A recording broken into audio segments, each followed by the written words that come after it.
আমাদের দাওয়াত কি গালি বোকা জেল জুলুম নির্যাতন আয়না করার ফাঁসি দিয়ে থামানো যায়? জোরে বলেন থামানো যায়? আমাদেরকে থামানো যায় না। হয় আমাদেরকে মেরে ফেলে শহীদ করে দিতে হবে, নইলে আমাদের এই পথ চলা থামিয়ে দেওয়ার মতো কোনো শক্তি এই পৃথিবীতে নাই। আমরা শাহাদাতের পথকে বেছে নিয়েছি। এজন্য তো আমার জাতীয় কবি বলেছেন, ওহারা চাহুক দাসের জীবন, আমরা শহীদি দরজা চাই, নিত্য মৃত্যু ভিতরা, মোরা মৃত্যু কোথায় খুঁজে বেড়াই। আল্লাহু আকবার। তারা যখন দেখলো এত গালিগালাজ, এত জুলুম নির্যাতন নিপীড়নের পরেও দাওয়াত থামানো যায় না, এবার তারা নবীজির কাছে একটা প্রস্তাব নিয়ে আসলো। কাফিররা এসে বলল, তারা বলল, মুহাম্মদ, আমরা বলি সাল্লাল্লাহু আলাইহি ওয়াসাল্লাম, এক অঞ্চলের একই জনপদের অধিবাসী আমরা, কেন আমরা নিজেদের মধ্যে রেষারেষি করব? চলো একটা মীমাংসা করে ফেলি। নবীজি বললেন, তাহলে কি পদ্ধতির মীমাংসা চাও? কাফিররা বলল, এক কাজ করি, চলো কিছুদিন তুমি আমাদের মূর্তির ইবাদত করো, আর কিছুদিন আমরা তোমার রবের ইবাদত করি, 50-50 হয়ে যাক।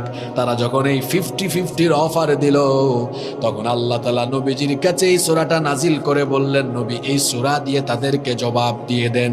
যারা পারেন আমার সাথে পড়েন, কুল ইয়া আইয়ুহাল কাফিরুন লা আ'বুদু মা তা'বুদুনা ওয়ালা আনতুম عابدون ما أعبد ولا أنا عابد ما عبدتم ولا أنتم عابدون ما أعبد لكم دينكم ولي دين قل يا أيها الكافرون নবী বলুন, হে কাফেরেরা, লা আ'বুদু মা তা'বুদুন, আমি যার ইবাদত করি তোমরা তার ইবাদত করো না, তোমরা যার ইবাদত করো আমি তার ইবাদত করি না। শেষে গিয়ে বলা হয়েছে, লাকুম দীনুকুম ওয়ালিয়া দিন, তোমাদের ধর্ম তোমাদের, আমাদের দিন আমাদের। তাহলে এই সূরায় অ্যাপ্রোচ সম্বোধন করা হয়েছে মূলত কাফেরদেরকে। জোরে বলেন তো কাদেরকে?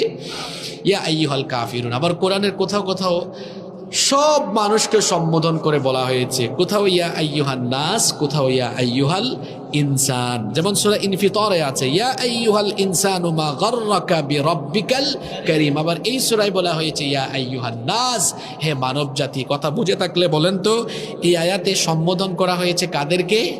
মানুষকে। সবাই বলেন কাকে? তা আমরা তো মানুষই, তাই না? কি বলা হচ্ছে দেখি এবার।